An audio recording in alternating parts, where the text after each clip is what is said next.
Hey guys, JT Shaver here with New Layer, and today I'm going to be taking a look at the Nanlite Pavotube II and showing you a simple setup for product photography and video B-roll.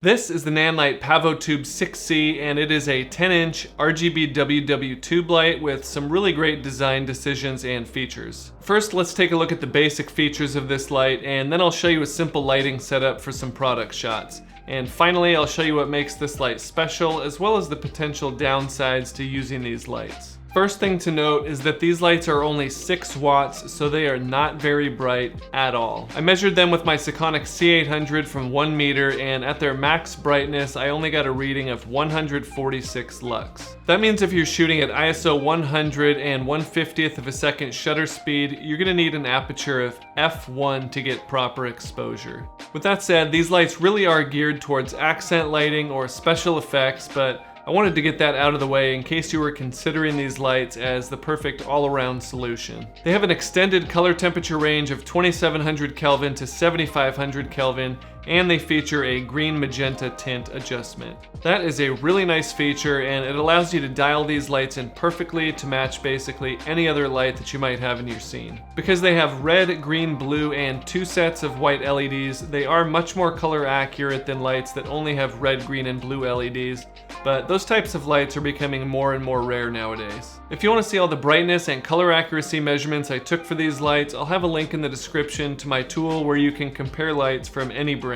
It uses real-world test results instead of manufacturer-provided specs, which are oftentimes not very accurate, so it'll really help you compare lights apples to apples. These lights might be best used in conjunction with a COB light like the Nanlite Forza 60, but in this example, I wanted to see how far I could take just these lights in a product shoot environment. I'll make the initial light placements and brightness adjustments using them as plain white lights, and then I'll add some color, and finally I'll use the built-in special effects to create a more dynamic lighting setup. I'm using light stands because I have my product set on a little pedestal, but if you have your product set on the table, you can easily just set these lights directly on the tabletop as well. The back sides of the Pavo tubes are faceted with 5 flat sides, and that just makes it really easy to set them down horizontally on a table and not have them roll away on you. You could set them sideways, at an angle, straight up, or of course set them vertically and they're not going anywhere. So the sample product I'm using is the new Viltrox 85mm f1.8 lens, and I just did a video review on that.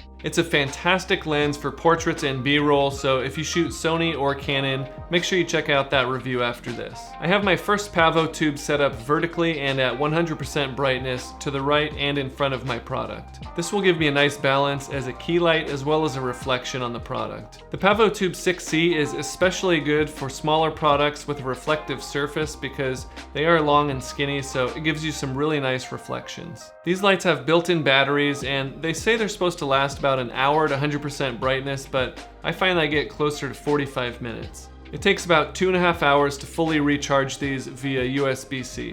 My key light actually died during the making of this video, but these lights can run indefinitely off of a USB power bank, a wall adapter, or they have a battery grip as well, which wasn't available when I made my purchase and would have really come in handy in this situation. I'll also say that after running this light at 100% power for just 5 minutes, it did get really hot. It wasn't quite so hot that I couldn't touch it, but I figure it's worth mentioning. My second light is going to be on the right of the product as well, but this time coming from behind and set to 25% power. This will give a subtle rim light on the product and add some reflections to some of the details of the lens. I'll put my final Pavo tube directly to the left of the product and set that to 50%. That'll act as a fill light and add some more reflections to the left side of the lens. Instead of having it in the exact same position as the key light just opposite, I moved it back and took the brightness down a bit so I don't have such a symmetrical final image. Now, to keep these lights from spilling on the backdrop, I am using the optional grids. I really like these grids. They're super simple to put on and they work really well. And these lights normally throw light in about 180 degrees, so they really do a good job of keeping light from spilling all over the place. So I'm adding these grids to the key light and the left side fill light just to keep it from hitting the backdrop, but The backlight is pointing away from the backdrop already, so I don't really need a grid on that one. So this is my base light setup, and you can alter the brightness of the light depending on the product you're shooting,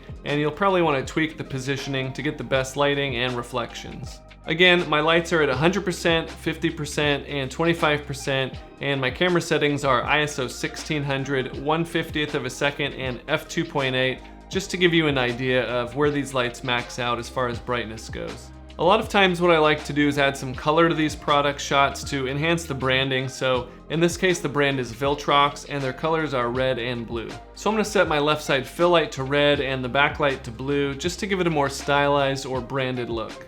Like most other RGB lights, you can adjust the hue, saturation, and intensity all separately. Nanlite also makes a remote for these lights as well as a mobile app, but you need a wireless controller to use the mobile app, which I don't have, so I can't really speak to that. When it comes to shooting product videos, adding some camera movement will really increase your production value, and to enhance that you can also use some lighting effects. I'm keeping my light setup the same, but simply turning on some of the effects for the backlight and the fill light to add some drama to my final shot. There are 15 lighting effects to choose with these lights, including the usual like a flickering TV set, a burning out light bulb, a police car, and more. You can also update the firmware on these lights yourself, so they might add more features or more effects later on. Combining some lighting effects, camera movement, and some smoke or haze, you can really see how different the final shot looks compared to something with just plain white lights. Compared to some of the other tube lights out there are some other design decisions they made with these lights that I think really enhance their flexibility. One of the coolest features is that these lights are metallic, so obviously you can attach them to anything metallic out in the field, but if you have the right kind of light stands, you can also attach them directly to those. There's seriously an unlimited amount of ways you can use these lights on metal surfaces. I stuck a few of these lights to the underside of my metal range hood, and this would be perfect if you're trying to get some top-down shots of cooking. They also come with some little metal plates, so you can attach the plates to something non-metallic and then stick the lights to those. Or if you have something like muslin or a seamless paper backdrop, you can sandwich the backdrop between the lights and the metal plates and just let them hang there because they're so light. Speaking of hanging, these lights also come with a 1/4-20 screw attached to a hanging strap. There's threaded holes on either end of this light, so you can attach it to either side and hang it from just about anything. I mentioned it earlier, but the green magenta adjustment on these lights means that you can match them with any other lights, and it's something I wish every other RGB light had. Besides the grids and the battery grip, Nanlite also makes a waterproof bag for these. That opens up the possibility for all kinds of creative shots in the pool or just to use these lights in a really wet environment. These lights are small and extremely lightweight, so that just makes it easy to use them handheld, on a boom pole, or even on top of your camera directly. It's also easy to fit a whole bunch of these into any extra space you have in your other gear bags, so you have plenty of extra lights on set. Overall, the Nanlite Pavotube 6C is a super flexible, affordable light at just $99 each. The biggest and really only downside to these lights is their limited brightness and of course their size. The small size of these lights is a huge plus, but you just can't use them as a key light for talking head videos, even if you move them really close to your subject. And if you try to use them with any type of diffusion, you're going to be disappointed because they are pretty dim. As long as you don't expect these lights to do something they really weren't designed for, I do think they'll quickly become one of your go-to lights for certain situations. I'll have links to these lights in the description, and they are affiliate links, but it doesn't cost you anything extra, and it really helps me create more videos like this. I also do gear reviews and tutorials every week, so make sure you hit subscribe and follow me on social media so you don't miss the next one. That's it for now, guys. Thanks for watching, and I'll see you next time.